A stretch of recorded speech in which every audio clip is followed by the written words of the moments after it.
And welcome to our study channel. তো WP এবং KP ক্যান্ডিডেটদের জন্য একটি খুব সুখবর এবং পরীক্ষার যে দাবামা বেজে গেছে সেটা বললেই চলে। কেন বলছি তার কারণগুলো তোমাদেরকে এক এক করে তুলে ধরছি এবং এই পুরো ভিডিওটির মাধ্যমে তোমাদেরকে ডাব্লিউপি এবং কেপি সংক্রান্ত এবং এসআই সংক্রান্ত যাবতীয় যা কিছু তথ্য সব কিছু একসাথে তুলে ধরছি। তো অবশ্যই চ্যানেলটি ভালো লাগলে সাবস্ক্রাইব করো, ভিডিওটি লাইক করো, বন্ধুদের কিন্তু শেয়ার করতে ভুলো না, আর কমেন্টস বক্সে কিন্তু তোমাদের কমেন্টসটা জানিও। দেখো, 1 সেপ্টেম্বর এই যে একটা আপডেট শুনছো তোমরা বিভিন্ন সোশ্যাল মিডিয়ার মাধ্যমে, 1 সেপ্টেম্বর কেপি কনস্টেবলের এক্সাম হতে চলেছে। এটা কতটা সত্যি কতটা মিথ্যা, এবং তার সঙ্গে সঙ্গে ডাব্লিউপি এক্সাম কবে হবে বা তোমরা কিভাবে এগোবে, কতদিন বাকি আছে আর, তো তা নিয়েই ভিডিওটা। দেখো, তোমরা অলরেডি সবাই হয়তো দিনে 2-4 বার করে ডাব্লিউপি সাইটটা চেক করতে থাকো। তো আমিও দিনে অন্তত টাইম না পেলেও 3-4 বার অন্তত চেক করি, ঠিক আছে। তো রিসেন্ট যে রিক্রুটমেন্টগুলো নোটিশগুলো আছে সেগুলো আমরা ভালো করে দেখি যে কি বলতে চাইছে। দেখো, এখানে একটা নোটিশ যেটা তোমরা সবাই অলরেডি দেখেছো, যে candidate for the change of caste category and community for the modification of personal data for the recruitment for the post of sub inspector or sub inspector arm branch, sub inspector arm branch and sergeant in Kolkata police. Kolkata পুলিশের এই নোটিশটা last, তারপরে কিন্তু আর কোনো notice আসেনি, ঠিক আছে। তো এবার আমি রিক্রুটমেন্ট সেকশানেও গেলাম, রিক্রুটমেন্ট সেকশানে ওই যে নোটিশটা, এসআইয়ের নোটিশটা, ওই নোটিশটাই লাস্ট নোটিশ দেখাচ্ছে, এরপরে আর কোনো নোটিশ নেই। এইবার আমি তোমাদেরকে একটা কথা তুলে ধরছি, যে আমাদের যে সূত্র মারফত আমরা যে খবর পেয়েছি, যদি এইভাবে চলতে থাকে তাহলে তোমাদের কিন্তু কেপি কনস্টেবল সেপ্টেম্বর মাসে হওয়ার চান্স কিন্তু আমি তোমাদেরকে বলতে পারি 100% আছে, যদি এই রকম সিচুয়েশান থেকে থাকে, যদি মাঝখানে আর কোনো কিছু না প্রবলেম হয়ে দাঁড়ায়, ঠিক আছে। তো কেপি কনস্টেবল কিন্তু তোমাদের সেপ্টেম্বর মাসে ফার্স্ট উইকে হওয়ার চান্স, বারবার বলছি ফার্স্ট উইক। তো হিসাব করে দেখলে তোমাদের হাতে আর 70 থেকে 80 দিনের মতো আছে।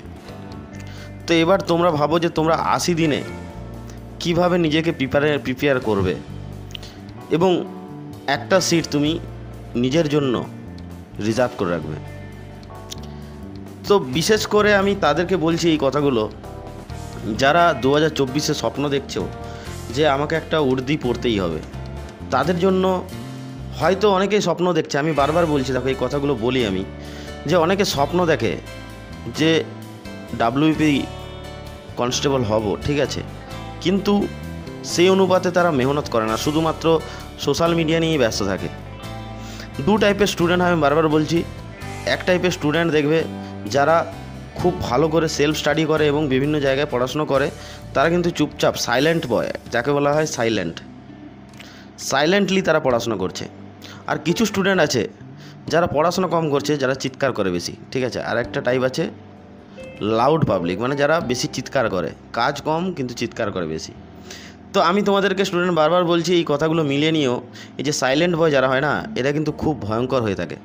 এরা চুপিসারে পড়াশোনাটা করতে থাকে এবং দেখবে সিলেকশানের ঠিক টাইমে জয়েনিং লেটারটি হাতে নিয়ে বেরিয়ে চলে আসবে। আর লাউড পাবলিক অল টাইম চিৎকার করতেই থাকে, কারণ তারা ক্লাস করে না, শুধু আপডেট নিয়ে ব্যস্ত থাকে। কিন্তু যারা সাইলেন্ট বয় হয় তারা জেনুইন আপডেটটা নিয়ে রাখে এবং মেনলি তারা ফোকাস করে, 90% তারা ফোকাস করে তাদের স্টাডিতে, আর 10% ফোকাস করে তাদের সোশ্যাল মিডিয়ার খবরগুলোতে। আর যারা লাউড পাবলিক হয়ে থাকে, আমি তাদেরকে বলছি স্টুডেন্ট, তাদের 90% থাকে সোশ্যাল মিডিয়াতে, নিউজে ব্যস্ত থাকে, আর 10% থাকে পড়াতে ব্যস্ত। এবার তুমি বলো তাহলে এই দুজন ক্যান্ডিডেটের মধ্যে সিলেকশানটা কার হবে? এবার যে মেন পয়েন্টে আসি, তোমাদের এক্সাম কবে হবে, তাহলে ডাব্লিউপির এক্সাম কবে হবে, যেটা তোমাদের ড্রিম, এবং সিটটাও অনেকটা বেশি আছে, অ্যাপ্রক্স 12,000 সিট আছে। তো এই সিটে তোমার একটু ফাইট করতে অনেকটা ইজি হবে, কারণ সিটটা যেহেতু বেশি আছে। তো স্টুডেন্ট, আমি তোমাকে একটাই কথা বলতে পারি, সেপ্টেম্বর মাসে যদি কেপির এক্সাম হয়ে যায়, ঠিক আছে, কেপি সেপ্টেম্বর মাসে যদি হয়ে যায়, তাহলে তোমাদের এক্সাম, ডাব্লিউপির এক্সাম, তোমরা ধরে রাখো অক্টোবরের লাস্ট,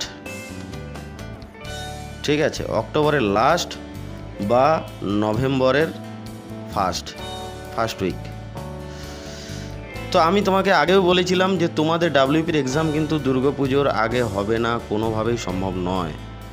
তো ডাব্লিউপির জন্য তোমরা কিন্তু হাতে কিছুটা টাইম পাচ্ছ, কিন্তু কেপির জন্য তোমাদের হাতে কিন্তু আর বেশি দিন টাইম নেই। যদি এইভাবে চলতে থাকে তাহলে কিন্তু তোমাদের সেপ্টেম্বরে এক্সামটা হয়ে যাবে। তো এইবার তোমরা কি করবে? আমি বারবার বলছি, যারা একদম ফ্রেশ ক্যান্ডিডেট, যারা একদম নিউ, যাদের বয়স একদম কম, তাদের কি করা উচিত? আর যাদের বয়সটা হয়ে গেছে 26, 27, 28 প্লাস, এবং যারা ধরো অলরেডি 1-2 বছর পড়াশোনা করে নিয়েছে, তারা কি করবে? আমি এর আগেও তোমাদেরকে বলেছি, আজকেও বলছি, কারণ বারবার এই কথাগুলো বলার কারণ হচ্ছে তোমাদেরকে রিমাইন্ডার করে দেওয়া যে নিউরা কি করবে আর ওল্ড যারা আছে তারা কি করবে। দেখো, নিউদের একটাই কাজ আছে, তোমাদেরকে বারবার বলছি, তোমরা ভালো করে ম্যাথ প্র্যাকটিস করো সিলেবাস অনুযায়ী, ঠিক আছে? ম্যাথ প্র্যাকটিস করো সিলেবাস অনুযায়ী জিআই বা রিজনিং করতে থাকো, সিলেবাস অনুযায়ী জিকে বা জেনারেল সায়েন্স পড়তে থাকো, ঠিক আছে? তোমরা আগে এগুলো কভার করার পরে তোমরা কি করো? মক টেস্ট দাও, ঠিক আছে? মক টেস্ট দাও, তারপরে তুমি মক টেস্ট দিতে অ্যানালাইজ করে দেখো তোমার কোন জায়গায় উইক পয়েন্ট আছে। ম্যাথে যদি উইক পয়েন্ট থাকে তোমরা তাহলে ম্যাথটাকে আরেকটু ভালো করে রিভাইজ করো। জিআই যে পোর্শনটা মানে উইক আছে, জিআইয়ের সেই পোর্শনটা ভালো করে প্র্যাকটিস করো। জিকের যে পোর্শনটা, জিওগ্রাফিতে তোমার উইক থাকতে পারে, হিস্ট্রিতে উইক থাকতে পারে, পলিটিতে উইক থাকতে পারে, বা স্ট্র্যাটেজিতে উইক থাকতে পারে, তুমি সেগুলোকে একটু ভালো করে লক্ষ্য করো। দেখো, তুমি যদি এইভাবে এগোতে পারো, যারা নিউ আছো তোমাদেরও কিন্তু সিলেকশন পাওয়ার চান্স খুব প্রবল থেকে প্রবলতর। আর যারা ওল্ড ক্যান্ডিডেট আছো, দেখো তাদের জন্য তো সুবর্ণ সুযোগ, বারবার বলছি, তোমাদের শুধু ধৈর্য ধরে একটু অপেক্ষা করতে হবে। শুধু পরীক্ষা অবধি তোমরা যদি এইভাবে প্রিপারেশান নিয়ে থাকতে পারো, 12,000-এর মধ্যে তোমাদের একটা সিট কিন্তু মাথা ধরা। তোমরা ডেলি একটা কাজ করো, ডেলি শুধু তুমি যদি দিনে 8 ঘন্টা পড়াশোনা করো, 8 ঘন্টা, ঠিক আছে? 8 ঘন্টা যদি পড়াশোনা করে থাকো, তার মধ্যে তুমি একটা জিনিস 3 ঘন্টা দাও, 3 ঘন্টা দাও ম্যাথে, 2 ঘন্টা দাও রিজনিংয়ে, ঠিক আছে? 3 দু 5, আর 3 ঘন্টা 2 ঘন্টা দাও তুমি জিকে, আর 1 ঘন্টা দাও জেনারেল সায়েন্সে। তুমি যদি এইভাবে যদি করতে পারো, এইখানে 3 ঘন্টা দাও, এখানে 2 ঘন্টা দাও রিজনিংয়ে, আর জিকেতে 2 ঘন্টা দাও, আর জেনারেল সায়েন্সে 1 ঘন্টা দাও, এইভাবে তুমি যদি পার ডে এগিয়ে চলতে পারো, এবং তার সঙ্গে সঙ্গে একটা মক টেস্ট যদি লাগাতে পারো পার ডে, পার ডে না করো, সপ্তাহে অন্তত 3টে মক টেস্ট দাও। যারা পুরনো ক্যান্ডিডেট আছো, অন্তত 3টে মক টেস্ট দাও, সেখান থেকে তোমরা অ্যানালিসিস করে তোমরা সেইভাবে এগোতে পারো। তাহলে কিন্তু আমি তোমাদেরকে একটা কথা বলতে পারি স্টুডেন্ট, তোমরা যারা নতুন ক্যান্ডিডেট, পুরনো ক্যান্ডিডেট আছো, তোমাদের আশা করি এই আউট অফ 85 তোমরা যদি এইভাবে এগোতে পারো, তোমরা 85-র মধ্যে তুমি কিন্তু 60+ টার্গেট আরামসে অ্যাচিভ করতে পারবে, আরামসে।